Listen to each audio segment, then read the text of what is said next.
Hi guys. I'm not having any luck with these videos tonight. I don't know if it's just the day, but the other video came out fine the other night. I don't know what's going on, but this could be a test to see if I'm really going to continue on with the consistency of doing these videos, because I have a very big problem with consistency, my own consistency. Um, but I don't know if this video is going to turn out right. If it is, it is. If it's not, then you guys are going to have to like walk by faith, not by sight, or walk by audio, not by visual. So just, I don't know, if this message is something that's going to help you guys, but the video doesn't come out right, that's okay. You guys don't need to see me. You guys saw me in the other video, so you know what I look like. But the audio is fine. Um, but I didn't explain in the first video what my page is about. It's called Finding My Nia. Nia is my middle name. I found out in like second grade when we were learning about Africa and Swahili and stuff that my middle name means purpose. So I'm finding my purpose. Um, and I told you guys what made me get into this. From the first video, I said this guy I went to high school with, who was now my new adopted mentor, Mr. Cooley, got me to answer some questions and led me to what I think would be my passion, due to me posting something on Facebook saying that I'm not passionate about anything anymore. So to take it back even further, this past March I was one of the one of the valedictorians of my graduating class. I went to a vocational school, so there was like 5 programs in the one school, and I was the graduating, I keep saying graduating, the valedictorian of my graduating program. Um, Little side note, but the director told me even if there was only one valedictorian, I still would have been a valedictorian. But anyway, I had to give a speech, and we all had to give speeches. I was the 4th out of 5 speakers, and even before the graduation started, we had to go to rehearsal that same day, and we got to hear each other's speeches. I was nervous that my speech was going to sound just like someone else's, and like the crowd was going to be like, didn't we just hear this, if I had to go second. um, I was worried about something that hadn't even happened before, and that's also something that I'm working on with myself. I need to stop psyching myself out, and I need to get out of my own way, according to Mr. E.T. the Hip Hop Preacher. This is a motivational speaker that Mr. Cooley put me on to. Eric Thomas, he said you need to get out of your own way. Stop making excuses. So I didn't know what to think of that night when I had to give my speech. But anyway, we ended up giving our speeches at the rehearsal, and I heard what their speeches sound like, and it turned out that all of their speeches sounded the same, but mine didn't. And I kind of gloated at that because I wanted something different. I wanted to go against the grain, kind of, but not to say that I'm like, haha, your guys' speeches all sounded the same and mine was the only one that didn't. But I was really excited that mine sounded different.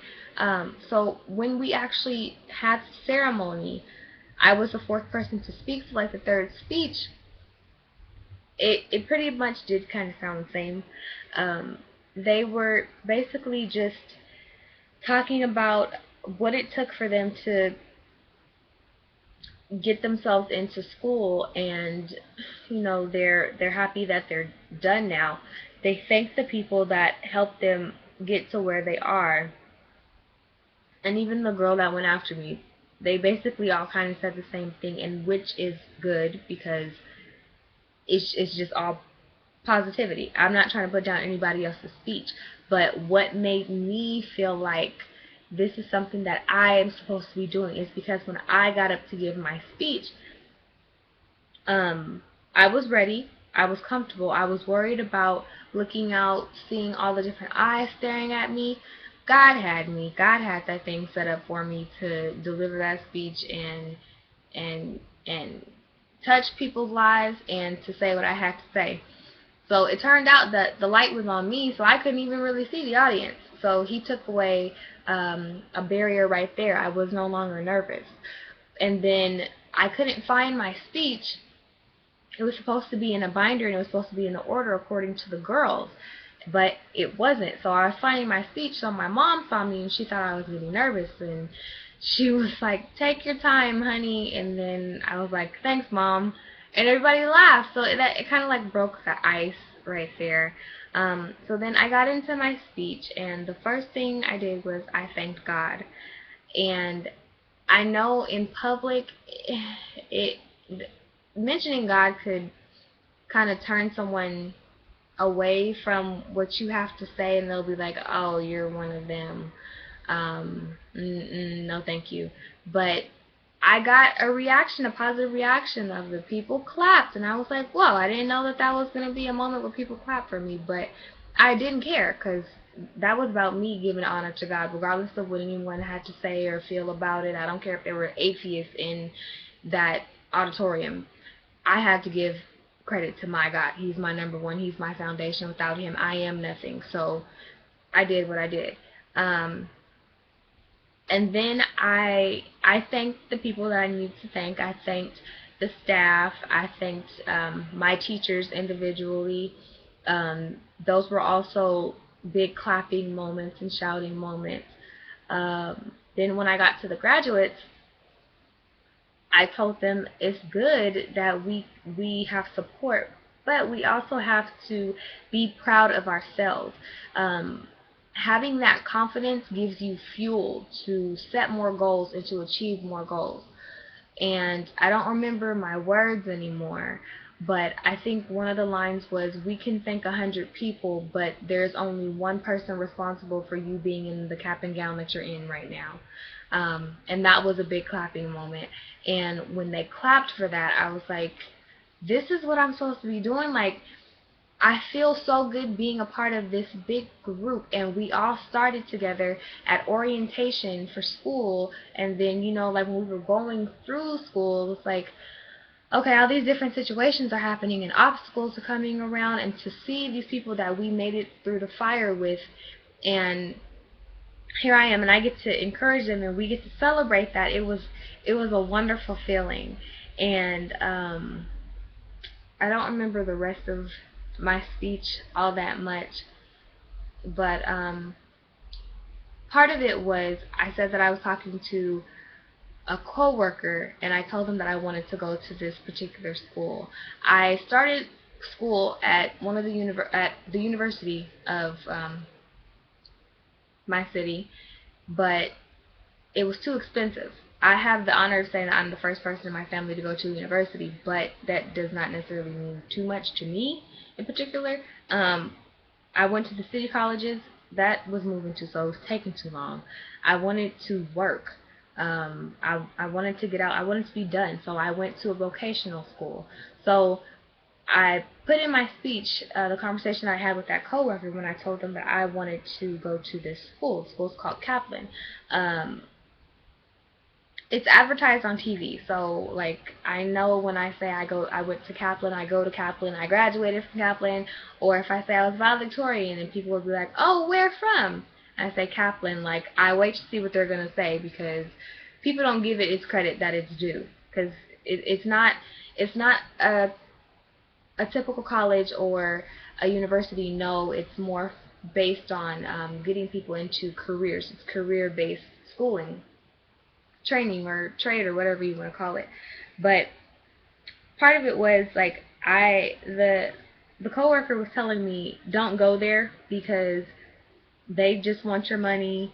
You're not going to get a job when you get out, and they have a commercial.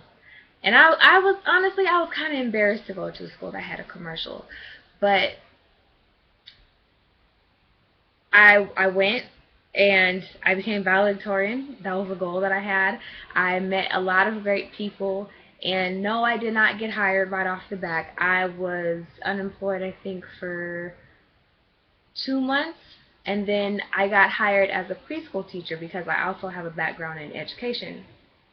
So then February, I started working at the job that is related to the type of schooling that I went to. So I responded back to that coworker in my speech, and I told them, no, I didn't get hired right away, but I still got hired. It just wasn't my season to get hired right after school. I had to go through something, and what I went through was very beneficial. I got to work with preschool kids. I love little kids. I worked with school-age children, and then I got to work with preschoolers. So that was something else that I needed to do. Also, the fact that my school has a commercial, well, we just have very good marketing, I guess. I don't know. Um, and then I said that every school wants your money. It's not just Kaplan. Kaplan is not the only school that makes you pay. Everywhere else is not free, so why not? And now I'm full-time. I'm eligible for benefits. I don't need benefits. I'm blessed enough to have benefits from my stepfather and my mother.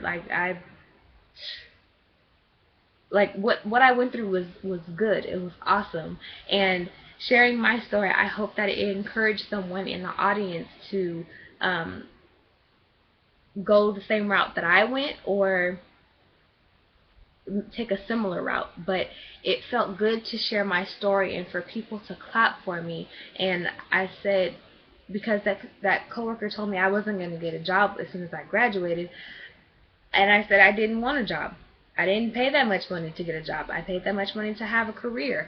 I've been working at different jobs since I was like 17. I don't want a dead-end job. I don't want somewhere where I don't get benefits and I'm making minimum wage. I make more than minimum wage and I'm eligible for benefits. So, and I get paid holidays. Like, I've never been able to, on the 4th of July, the 4th of July is coming up, I'm not going to work, but I'm still getting paid as if I were at work. And I have a second job, so I'll actually be at my second job. But so I'm getting paid twice in one day. So like, if you have a plan and it seems to be foolproof, do it, because you don't know what is going to happen for you in the future. Just do it. So that gave me some extra courage to do what I'm doing right now, and I hope that I can continue to. I need something hope. I will pray that I can continue to do what I'm going to do.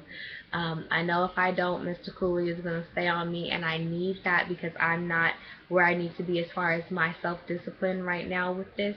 I'm very bad at my own consistency. I can keep other people consistent, but when it comes to me, I don't know what happens. I don't have it right now, but I'm going to work on it. But that's a little bit about me, or not about me. That's a little bit about what I'm doing, why I'm doing what I'm doing. And Mr. Cooley also turned me on to this guy named Eric Thomas. He's also known as the hip hop preacher, and he's a motivational speaker. You guys should check out some of his videos because they are really good. They are great. They are awesome. But it's, I don't know. I'm happy about what I'm doing right now, and I'm happy about encouraging people. So I plan to open up a little bit more to you guys so that you guys have something else to relate to. I'm not looking to touch everybody all right now. I'm looking to just touch one person, maybe. I'm gonna start small. I don't want to bite off more than I can chew, so I'm gonna see how this goes with the YouTube videos. And please comment. Please give criticism if necessary. Actually, you know what? However you're gonna give criticism, give criticism. I was gonna tell you guys to email me the criticism, but I may not always be criticized in private, so I have to learn how to do it in public. So it is what it is, but I am just about an hour and a half late with my date with my bed because I do have work in the morning. So you guys have a great night, and I will talk to you soon.